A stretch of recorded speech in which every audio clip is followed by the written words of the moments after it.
Welcome to Eldritch Events channel.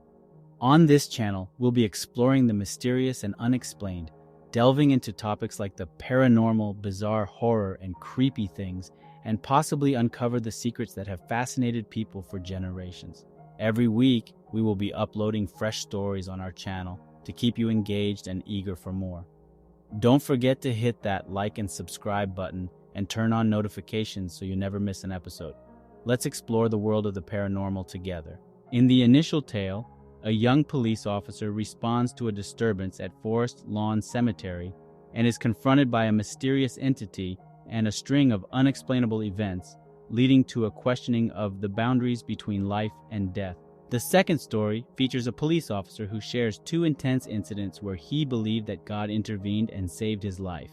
In the third story, two officers in rural Illinois investigate a possible burglary at a mortuary, but end up pursuing a suspect through the building and discovering that she was not among the living. Lastly, two military police officers investigate an alarm at a school on a military base, but discover only a damp footprint and an eerie voice indicating a possible ghostly presence. And with that, let's get started.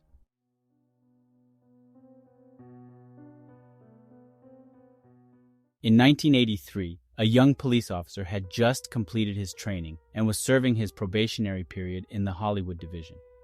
The streets of Hollywood were a far cry from what he had imagined, with violence and crime becoming the norm. He could never forget the day when a busboy had approached him during breakfast, trembling with fear as he reported finding dismembered body parts inside a dumpster at the back of the restaurant. Such incidents were commonplace in the division, and the young officer quickly learned that Hollywood was a place where anything could happen. Adding to the chaos were the countless runaway kids who came to Hollywood in search of fame and fortune, only to end up living on the streets and becoming street urchins on Hollywood Boulevard. They were vulnerable to exploitation, and many disappeared without a trace, leaving behind grieving families and a community that struggled to help them. As the officer patrolled the streets, he couldn't help but notice the groups of female prostitutes on every corner and drug dealers offering everything from heroin to hashish to speed. On Santa Monica Boulevard, male prostitutes strolled the streets, looking for customers. Above it all, the rich and famous lived in the hills, watching over the chaos below. Despite the challenging atmosphere, the young officer was fortunate to work alongside senior officers who had dedicated their entire careers to policing these streets. They had honed their street smarts and intuition, making them some of the best cops in the business. The young officer learned much from them and felt grateful for the experience.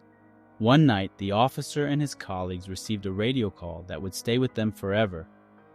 The chaos and danger of Hollywood division had prepared them for just about anything, but nothing could have prepared them for what was about to happen.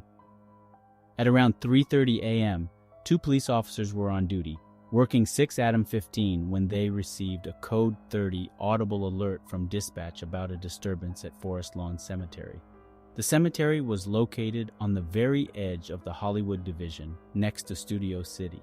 The officers were informed that there were listening devices inside the main building, and the alarm company had picked up sounds of talking and banging from inside the place. As they approached the cemetery, the officers noticed that the lighting on the private street leading to it was poor, which often caused accidents. To avoid drawing attention to themselves, they turned off their lights and parked their vehicle at a safe distance. They then proceeded on foot, moving slowly and carefully as they visually cleared the grounds for any potential threats. However, the unlit cemetery grounds made it difficult to spot anyone who might be hiding or waiting for them. As they neared the building, they could see that it was an old 2-story American colonial structure. Later, they would learn that the bottom floor was a chapel, while the second floor contained a display room and a prep area where the dead were dressed and made up before being laid out in their coffins. The officers approached the building with caution, unsure of what they might find inside. Dispatch informed them that the alarm company could hear loud talking inside the building at that moment. The building appeared to be locked, and the officers requested the security officer to meet them with the keys. When he arrived, the security officer seemed to be frightened and thrust the keys at them instead of opening the door. He warned them that he never came up there after dark and never to that particular building. The officers entered the building 2 teams at a time, covering each other as they cleared rooms and continually assessed for threats. While most alarm calls were false, they took the call seriously. However, they started to think it was just another false alarm set off by the wind or a cat. But suddenly, they heard a loud bang from the stairwell, followed by heavy footsteps running up to the 2nd floor. As they reached the top of the stairs, the lights suddenly snapped on and they all crouched in response. Someone was definitely moving around upstairs and the lights went off again, as did the radio. They were now sure that they had an intruder on the premises, and it was time to catch them. The 2 officers slowly climbed the stairs, their eyes scanning the dimly lit hallway as they approached the 2nd floor. As they reached the top, they were met with an eerie sight, an entire room full of caskets. The hairs on the back of their necks stood on end as they shone their flashlights over the wooden boxes, half expecting to see someone hiding among them, but there was no sign of a burglar. As they moved across the floor, they noticed a metal gurney lying on its side, its wheels still spinning slightly. Had this caused the noise the alarm company heard? They approached a nearby desk where a portable radio sat, its speakers silent now. The officers breathed a sigh of relief, confident that the 2nd floor was clear. As they began to descend the stairs, the music suddenly started playing again. One of the officers spun around, shining their flashlight back up the stairs, but the music stopped just as suddenly as it started. They exchanged puzzled glances, wondering how the radio could have turned on again without anyone up there. Suddenly, a cold breeze swept through the building, making the officers shiver. They looked up at the window again, and this time they saw a figure standing in front of it, their silhouette framed by the flickering light. The officers froze, unsure of what to do, as the figure began to move closer to the window. They could hear the sound of footsteps approaching them from behind, but when they turned around, no one was there. The officers' hearts were pounding in their chests as they realized they were not alone in the building. They raised their weapons, ready for whatever was coming, but the figure at the window suddenly disappeared, leaving them in darkness once again. The officers quickly made their way outside, their hands shaking as they tried to radio for backup. As they waited for backup to arrive, the officers couldn't shake the feeling that something was still watching them from inside the building. They exchanged nervous glances, wondering what other horrors awaited them in the darkness.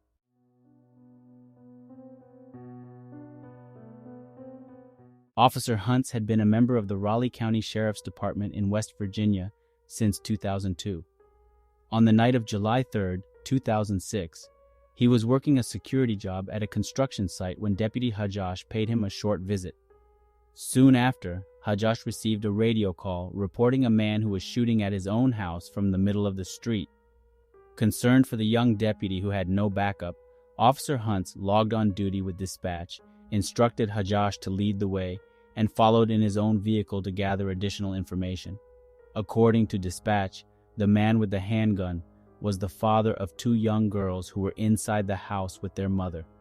As they approached the scene, Officer Huntz advised the younger Deputy Hajjosh to stop the vehicle so they could proceed on foot. The deputy asked if Officer Huntz had taken a long gun, to which he replied in the negative. However, as Officer Huntz took his first steps, he heard a voice urging him to take his shotgun. Unsure if it was his deceased father or a message from God, he returned to his car to retrieve his Remington 870 shotgun with tack light, as his AR-15 was under repair. As they got closer to the house, they heard loud music instead of gunfire, which dispatch confirmed was coming from the suspect's pickup truck. The suspect's home was located at the back of the property with a large yard on one side. They stopped near the corner of the yard and observed a male walking in and out of shadows created by a light fixed over the garage. Officer Huntz instructed Hajjosh to proceed down the fence, go through the gate, and he would split right, while Hajjosh would go left, to get into a position between the man and the house. But the gate was locked, and they couldn't get over the fence without making noise. Officer Huntz suggested going around the corner, approaching the gunman from the road, and trying to prevent him from fleeing toward the house. They were fortunate that an 8-foot-high hedgerow hid their advance. Officer Hunt switched on his weapon light and began to sidestep to engage the man when he saw the tailgate of a full-size pickup. He shouted, "Police, show me your hands," when he saw the man leaning in his open door wearing only tighty-whitey under briefs. Dispatch had informed them that the man had a handgun, but when he turned towards them, he was shouldering an AK-47 and lifting it in their direction. Officer Hunt instructed Hajash to take cover and watch the house while he approached the gunman with his shotgun. As he sidestepped closer, he saw the suspect shouldering an AK-47 and lifting it in their direction. Officer Hunt shouted for the suspect to show his hands, but instead, the suspect raised his weapon. Officer Hunt squeezed his trigger, and most of the buckshot hit the suspect's weapon, but the rest went through his head, killing him. Officer Hunt told Hajash to take cover and watch the house, fearing a potential volatile situation if family members interfered, as he was concerned that the young girls might witness their dead father. Backup arrived shortly, and the situation was brought under control. Officer Hunt believed that God was watching out for them during the incident, as taking a different driving route would have led them to the side of the house with no cover or concealment, putting them at a disadvantage during the gunfight. Officer Hunt believed that God was watching out for them during the incident. He recounted 3 instances where he believed they were fortunate. First, when they were approaching the house, they took a different driving route, which put them in a better position. Second, they were able to walk through 36 pieces of spent brass without giving away their position. Finally, Officer Hunt believed that he was put into the situation to help Hajash get through the ordeal safely. On July 3, 2007, exactly 1 year after the shooting, Officer Hunt had sought counseling in the months that followed because he found taking a life difficult, no matter how justified.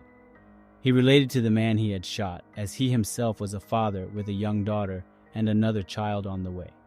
His main concern during the shooting was for the man's daughters. A year later, on July 3rd, Officer Hunt was working the night shift as a corporal. Though he was still struggling with what had happened a year earlier, he knew he needed to work that night in order to move forward. His wife, who understood the significance of the date for him, was at home listening to a police scanner, which was something he had never allowed in the house before. Within 2 minutes of Officer Hunt's shooting incident 12 months earlier, dispatch put out a call reporting an armed man who had barricaded himself inside his house and was holding his family hostage. The man had already discharged a shotgun inside the home. Officer Hunt's wife called him within seconds, distraught and speaking quickly, urging him not to go to the call. She begged him to let others handle it, but he responded affectionately, telling her that he couldn't simply refuse to go. Officer Hunt always prayed before going on any hot call or executing a high-risk search warrant. As he made his way to the barricaded armed man, he prayed to God to keep everyone safe and to let the situation end without violence. However, if violence was necessary, he prayed that everyone involved could go back home to their families. He also asked that God take care of his family and let them remember that he loved them if it was his time to go. As Officer Hunt approached the barricaded man's house, he heard the sound of a shotgun being fired inside. He took a deep breath, prayed again, and prepared himself for what might be a deadly encounter. Slowly, he made his way towards the house, hoping to negotiate with the man and end the situation peacefully. Suddenly, he felt a sharp pain in his chest and stumbled backwards. He looked down to see blood soaking through his shirt and realized that he had been shot. In the chaos and confusion, he couldn't tell where the shot had come from. As he fell to the ground, he heard a voice in his head urging him to fight to stay alive for his family. Officer Hunt managed to crawl behind a nearby tree where he tried to radio for backup. But his vision was fading and his hands were shaking uncontrollably. He knew that he didn't have much time left. Just then, he heard a rustling in the bushes behind him. He turned to see the armed man emerging from the shadows, a triumphant grin on his face. But before he could take another step, a second shot rang out, and the man fell to the ground. Officer Hunt looked up to see his wife standing over him, her own gun still smoking. She had been listening to the scanner and had known where he was. She had raced to the scene, hoping to save him in time. Upon seeing his wife's face, Officer Hunt was overcome with relief.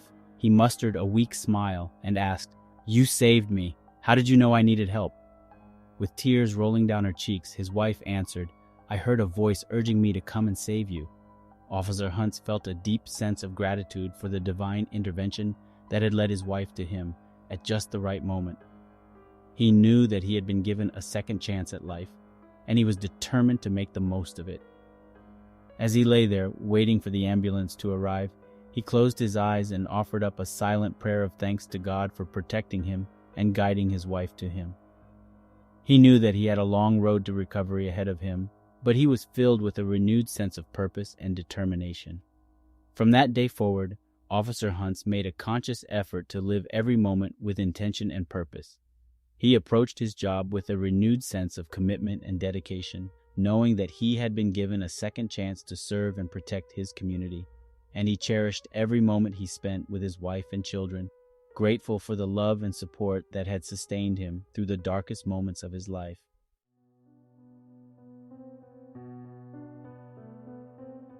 This initial tale originates from a police dispatch in rural Illinois.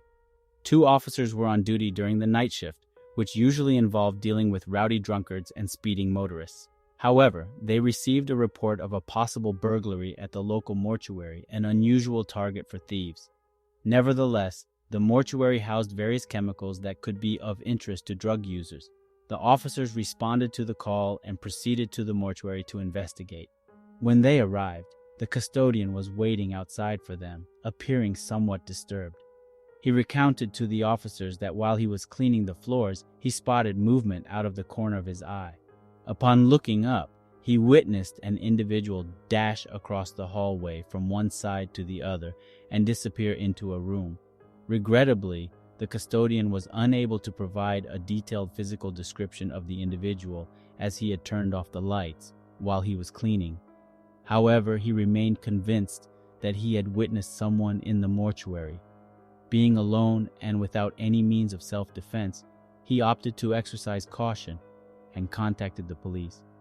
The 2 officers speculated that the incident might have been the work of mischievous teenagers or a figment of the custodian's imagination. Nonetheless, the custodian's conviction in what he had seen persuaded the officers to investigate further. The officers commenced their investigation by issuing verbal warnings to anyone who may have been inside the building to reveal themselves. However, their calls were met with only the echoes of their own voices. Accompanied by the custodian, the officers proceeded to conduct a thorough search of the building, walking down the central corridor with their hands on their guns and inspecting each of the adjoining rooms. Most of the rooms were laboratories designated for analysis, while others served as storage for tools or administrative files. They turned on the lights as they went to ensure no one was hiding in the darkness. One of the officers opened the door to a pitch-black room and groped around in search of the light switch, only to discover an empty waiting room for the bereaved. He quickly checked every potential hiding spot.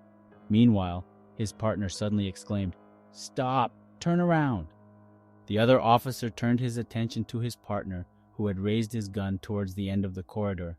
"She went around the corner," the partner said, gesturing towards the left-hand route at the corridor's end. "That way's a dead end. No escape from there," the custodian explained. With the intruder seemingly cornered, the officers progressed down the corridor, repeatedly calling out to the woman, assuring her of her safety if she were to come out and surrender. The first officer cautiously approached the end of the corridor and peered around the corner, spotting the woman standing at the far end. As the lights in that part of the building remained switched off, he could only make out a vague outline of her figure and her long blonde hair. Officer Johnson had a hunch that something wasn't right when he saw the woman standing alone in the dark hallway of the abandoned hospital. Her demeanor was strange, and she seemed to be muttering to herself. He signaled to his partner, Officer Martinez, to stay back as he slowly approached the woman. His heart raced as he wondered if she might be armed, or if there was someone else hiding in the shadows. As he got closer, the woman's eyes widened, and she dashed into a nearby room, slamming the door shut. Johnson sprinted after her, but when he tried to open the door, it wouldn't budge. He pounded on it, shouting for the woman to come out, but there was no response.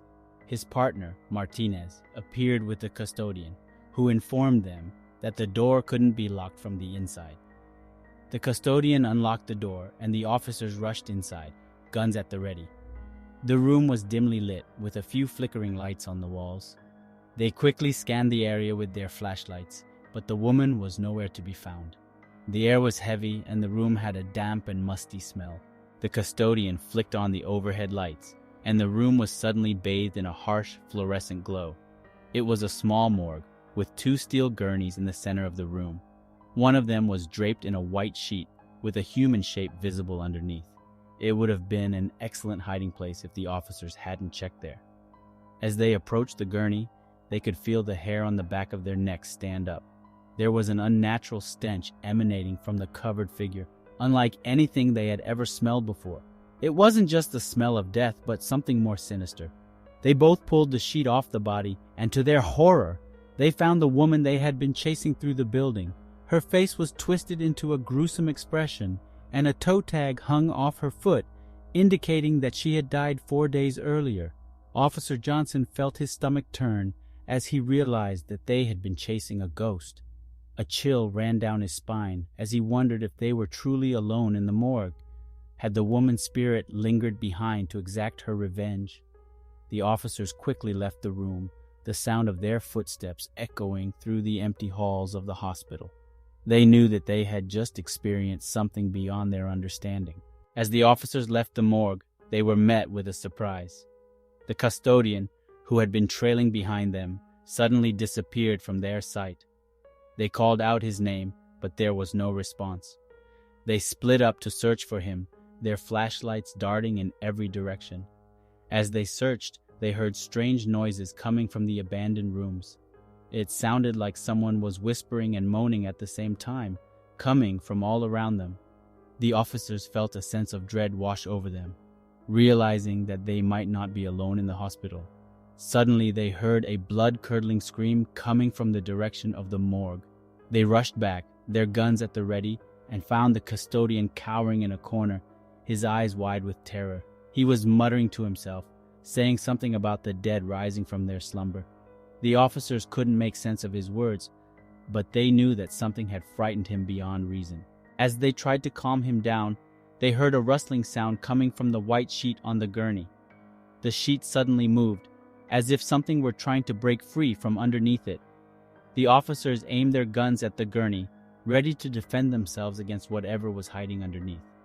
Suddenly the sheet fell away, revealing an empty gurney. There was no body, no sign of any disturbance. The officers were left speechless, wondering if they had just witnessed a trick of the light or something more supernatural. The custodian refused to stay in the hospital any longer, and the officers agreed to escort him out. As they left the building, they couldn't shake the feeling that they had stumbled upon something that they were never meant to witness. They got into their squad car and drove away, leaving the hospital behind them. But they couldn't leave the memory behind, and it haunted them for years to come. They never spoke of the incident to anyone else, afraid of being ridiculed or worse, deemed unfit for duty. The officers learned that there were things in this world that were beyond their understanding, and they could only hope that they would never encounter them again.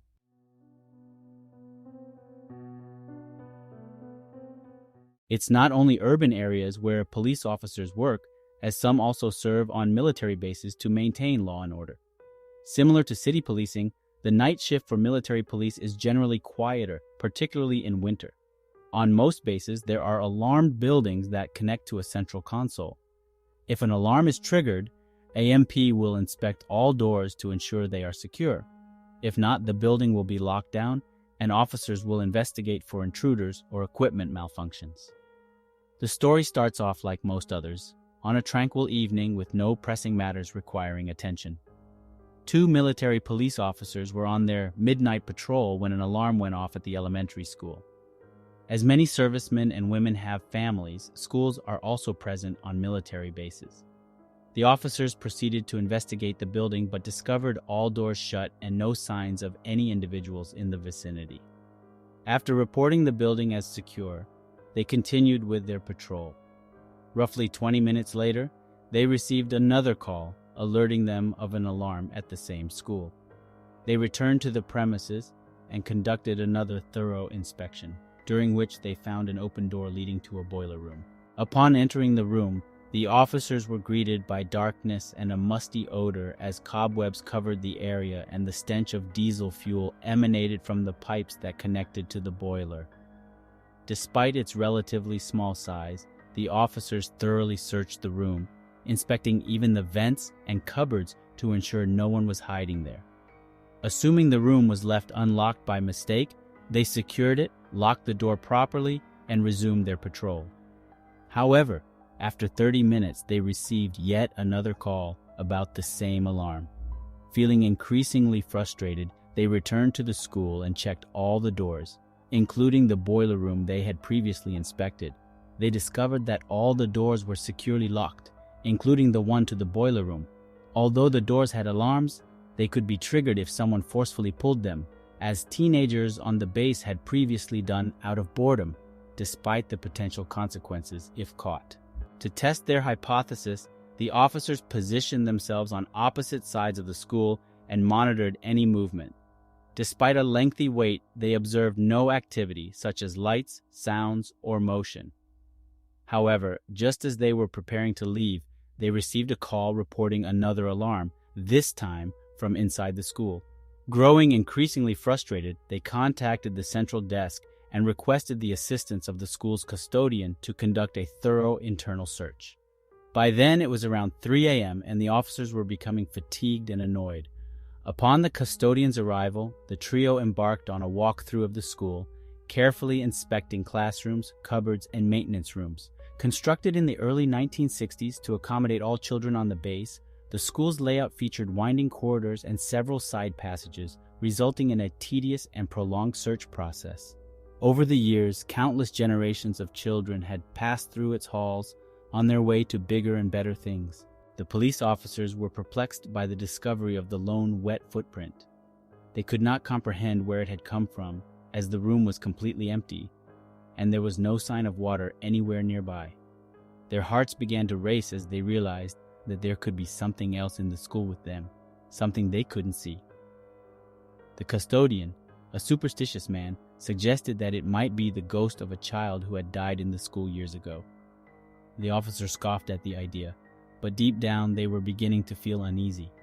They decided to continue their search, but this time they were on high alert. As they walked down the long and winding hallways, they felt like they were being watched. The darkness seemed to press in on them from all sides, and the silence was deafening. Suddenly, they heard a faint whisper, a child's voice coming from down the hall. They froze in terror, unsure of what to do. The whisper grew louder, and they could make out words. "Help me," the voice pleaded. "Please, help me." The officers exchanged a frightened look, their hearts pounding in their chests. They had no choice but to investigate. They followed the sound of the voice to a classroom at the end of the hallway. The door was slightly ajar, and the officers could see a faint light coming from inside. They pushed the door open slowly and cautiously, their guns drawn. Inside, they saw a small child, no more than 6 years old, huddled in the corner of the room. She was soaking wet, her clothes clinging to her body, and her face was streaked with tears.